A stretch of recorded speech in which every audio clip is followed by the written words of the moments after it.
자, 기법 강의 시간입니다. 스윙 기법 4, 5, 6월 달에는 할 거고요. 그 중에서 이제 꼭 알아야 되는 기술적 분석에 대해서 스윙에 관련된 거를 현재 하고 있고, 그 중에서 가장 기본적인 이평선, 이번 주는 이평선 네 번째 시간입니다.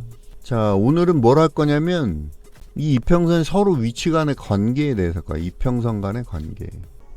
예를 들면 5위평, 22평, 62평 120평 있을 때 얘네들이 어떤 위치에 있는지 거기에 대한 거죠.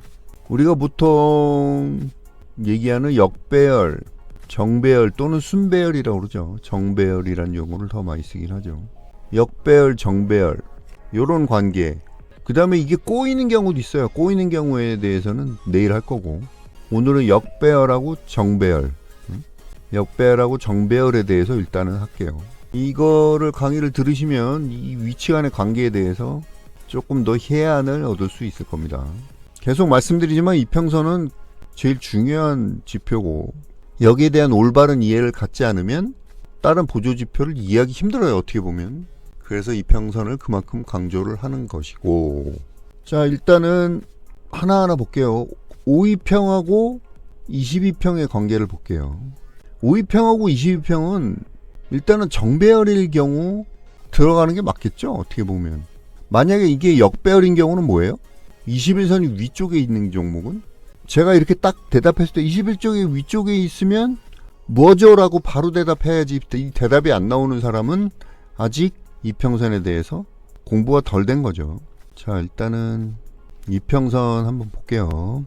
무지개선은 빼버리고 여기서 5일선 넣고 21선하고 이 두 개만 일단 넣을게요. 21선이 위쪽에 있는 건 뭐예요? 꼬인 거죠, 한번. 그쵸? 앞에 일단은 장기 이평선이 위쪽에 있다는 거는 올라갔다 떨어진 거예요, 무조건. 뭐라고요? 제가 뭐라 그랬어요? 장기 이평선이 위쪽에 많이 있는 종목은 한번 올라갔다 떨어진 거예요. 단기적으로 보면 그래요. 한번 올라갔다 떨어진 종목이 많다. 무슨 얘기냐? 자, 상승 초기에는 당연히 5위평이 22평을 뚫는 거, 이게 타점이 되는 거죠. 상승 초기 단기평이 장기평을 뚫는 게 타점이 되는 거죠. 그렇죠? 그래서 이평선의 골든 크로스라는 게 있잖아요. 가격하고 이평선의 위치도 중요하지만 이평선끼리의 위치. 그래서 이 종목인 경우 예를 들어서 5위평이 20평을 뚫었어요, 여기. 그렇죠? 이런 데가 타점이 되는 거죠. 쌈지 같은 경우로 보시면, 자, 여기가 타점이죠. 그렇죠?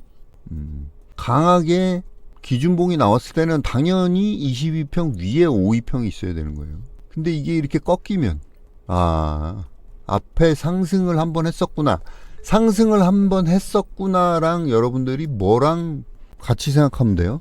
상승한 적 있다라고 쓰고 뭐라고 읽으면 돼요? 맞춰보세요, 누가. 매물대가 있겠구나. 그쵸? 매물대가 있겠구나.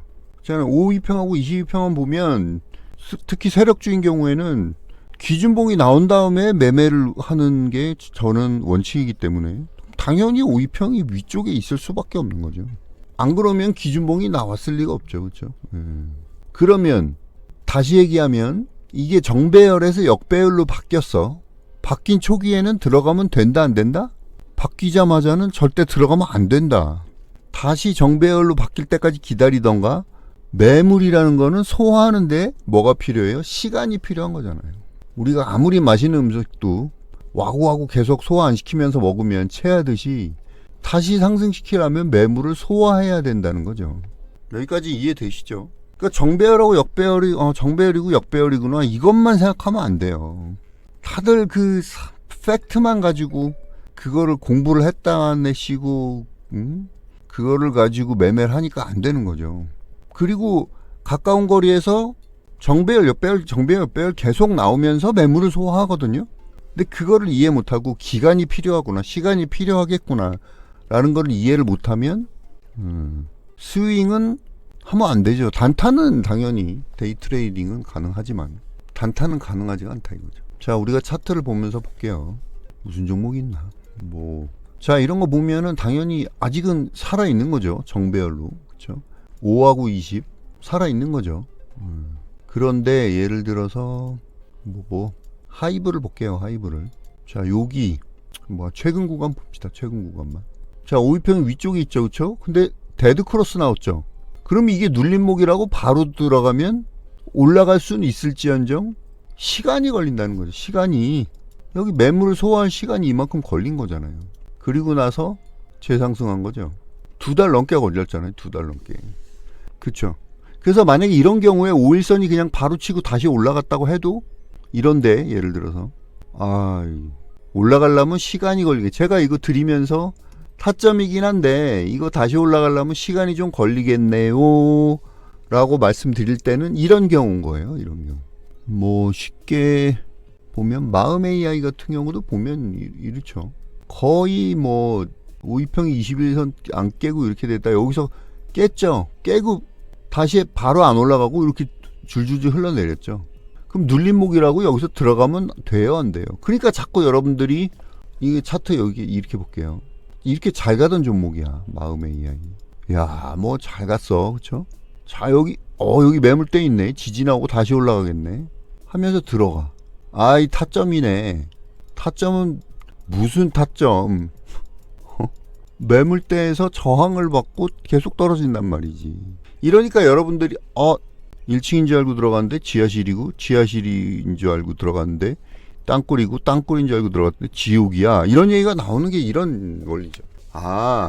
요런 데서는 여러분들이 들어가면 안 되고, 이거는 다시 올라가려면 매물을 소화해야 되는구나. 역배열로 바뀌었을 경우. 이렇게 생각할 수 있는 거죠. 그래서 정배열, 처음 정배열에서도 솔직히 시간이 좀 걸려요. 보세요. 여기 매물대 부딪히잖아. 그렇죠? 그러다가 다시 올라갔을 때 강하게 기준봉으로 여기가 또 타점이 되는 거죠. 제가 여기서 장중에 드렸잖아요. 여기서는 드린 적이 없잖아요. 이게 차트를 보는 눈이고, 여러분들이 이거는 물론 매물대도 있으면 좋지만 매물대가 없다고 해도 이 평선만 갖고 판단을 해야 되는 거예요. 여러분이 고수라면. 그리고 이렇게 크게 간 종목은 더더군다나 덜더군다나 보통 2차 파동이 나오려면 3, 4개월 걸린단 말이야. 2, 3개월 아무리 못해도. 왜? 이평선도 이해를 못한 거예요. 이거는 정배열로 크게 가다가 기준봉 나오고 전배열로 상승하다 역배열로 바뀌었다.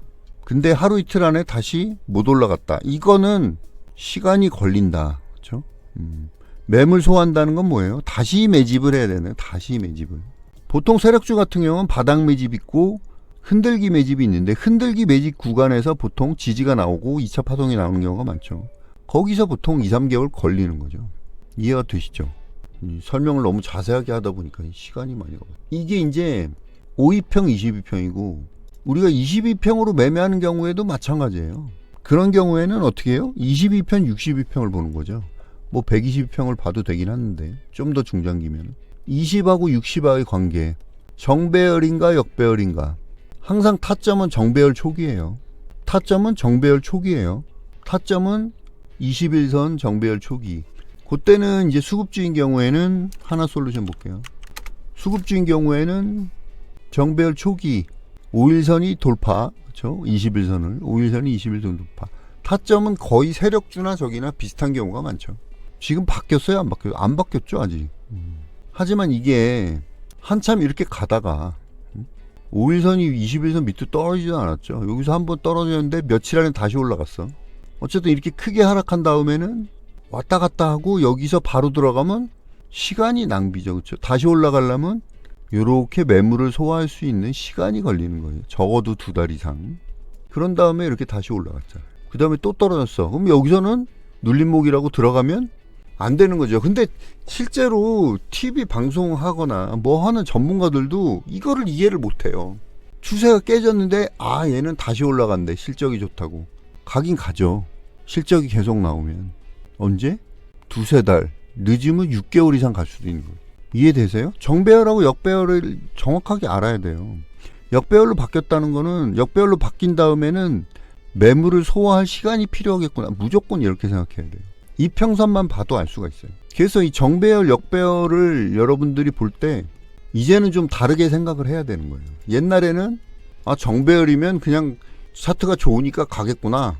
역배열이면 그게 아니죠. 정배열인 경우에는 매물대가 없는, 아주 바닥에서 정배열인 경우에는 이제 매물을 소화하면서 올라가는 상승 초기라고 생각하면 되고, 아주 많이 올라간 종목이 역배열인 경우 바로 들어가면 된다 안 된다? 하루 이틀 안에 올라가지 않으면 들어갔더라도 손절을 해야 되는 거예요. 차트가 좋아 보기 때문에 굉장히, 안 그러면 3달 동안 그 돈은 묶여 있죠. 마이너스 30% 될 때까지 묶여 있으면 스윙으로 수익을 절대로 낼 수가 없죠. 이해되시죠? 무슨 말인지. 어이구 볼라리스. 그래서 이 의미를 확실히 일단 이해를 하셔야 돼요. 내일은 얽혀있는 경우에 대해서 볼게요. 정배열하고 역배열 왜 중요한지. 한 가지 더 말씀드리면 정말 중장기인 경우에는 20이나 120 또는 240 얘네들의 정배열 역배열 관계를 보면 되겠죠. 원리는 똑같으니까. 데드크로스가 나와서 역배열로 변했을 때는 분명히 조심해야 된다. 다시 올라가려면 시간이 걸린다 라는 거를 꼭 명심하시면 일단은 정배열 역배열의 숨은 뜻을 조금 이해를 하시는 거예요. 자, 오늘은 여기까지 할게요. 볼라리스 상한가 갔다. 볼라리스 AI 파마는 상한가 같고 볼라리스 AI도 좀 올라가라. 가다가 말이야. 들어주신 많은 분들 감사드리고요. 잠시 쉬었다 가겠습니다.